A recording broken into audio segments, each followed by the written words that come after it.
संभल CO अनुज चौधरी का transfer, जानिए कहां मिली नई पोस्टिंग, क्या होगी जिम्मेदारी। एक नहीं 5 ऑफिसर की बदली ड्यूटी, जानिए कौन है आईपीएस आलोक कुमार जो होंगे संभल के नए सीओ।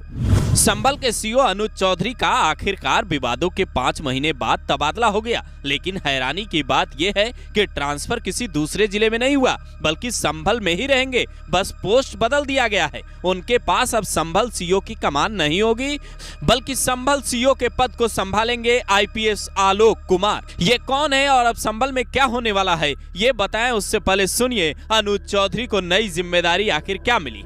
ये तबादले वाली लिस्ट है जिसमें अनुज चौधरी को 3 बड़ी जिम्मेदारी दी गई है। पहली, चंदौसी के क्षेत्राधिकारी यानी सीओ पद संभालेंगे। दूसरी, इनके अंडर ही वहां के न्यायालय की सुरक्षा होगी। तीसरी, NAFIS के कार्यों का पर्यवेक्षण भी अनुज चौधरी ही करेंगे। गूगल पर सर्च करने पर पता चलता है NAFIS का मतलब है national automated fingerprint identification system, जिसका इस्तेमाल अपराधियों की धरपकड़ के लिए जांच एजेंसियां करती है। NCRB यानी नेशनल क्राइम रिकॉर्ड ब्यूरो इसे मैनेज करता है। यानी अनुज चौधरी अब संभल की बजाय चंदौसी की कमान संभालेंगे, जिसके बाद सवाल ये भी उठ रहे हैं कि क्या सीओ साहब का ये प्रमोशन है, क्योंकि सीओ के अलावा उन्हें और भी कई जिम्मेदारियां मिली है। हालांकि इसी बीच अनुज चौधरी के लिए झटके की बात यह भी है कि उनके खिलाफ कुछ दिन पहले ही दोबारा जांच शुरू हुई है। दरअसल पूर्व आईपीएस अमिताभ ठाकुर ने 9 अप्रैल को IGRS पोर्टल पर शिकायत दी थी,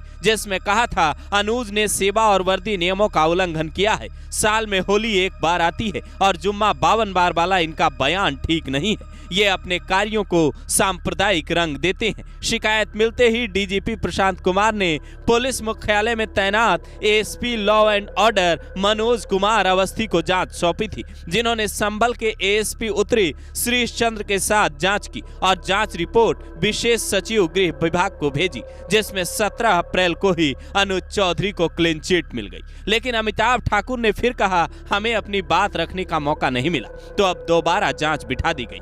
उधर संभल के सीओ की कमान जिन आलोक कुमार को मिली है वो काफी तेज तर्रार ऑफिसर माने जाते हैं, जिनके जिम्मे संभल की कानून व्यवस्था को मजबूत करना होगा। पहले से ही संभल के SP KK बिश्नोई इस काम में लगे हैं और अब 5 नए अधिकारियों का इधर उधर होना काफी कुछ इशारा करता है। सीओ अनुज चौधरी और आलोक कुमार के अलावा जिन 3 अधिकारियों को नई जिम्मेदारी मिली है उनमें पहले नंबर पर हैं संतोष कुमार सिंह, जो अब तक ट्रैफिक सीओ थे। उन्हें CO office, UP 112, media cell, जन सुनवाई और LIU यानी लोकल इंटेलिजेंस यूनिट के कामों के पर्यवेक्षण की जिम्मेदारी सौंपी गई है। दूसरे नंबर पर हैं आलोक सिद्धू, जो अब तक चंदौसी के सीओ थे। उन्हें बहजोई का सीओ बनाया गया है। साथ में महिला बाल सुरक्षा संगठन इकाई के कार्यों के पर्यवेक्षण का जिम्मा भी मिला है। तीसरे नंबर पर हैं डॉक्टर प्रदीप कुमार सिंह, जो अब तक बहजोई के सीओ थे। उन्हें ट्रैफिक सीओ बनाया गया। दरअसल संभल में 3 तहसील हैं,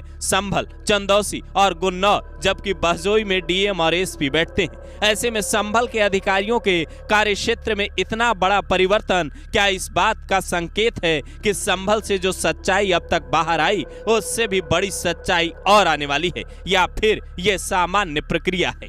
अनुज चौधरी के तबादले की मांग जो वर्ग कर रहा था वो अब क्या कहेगा, ये भी बड़ा सवाल है।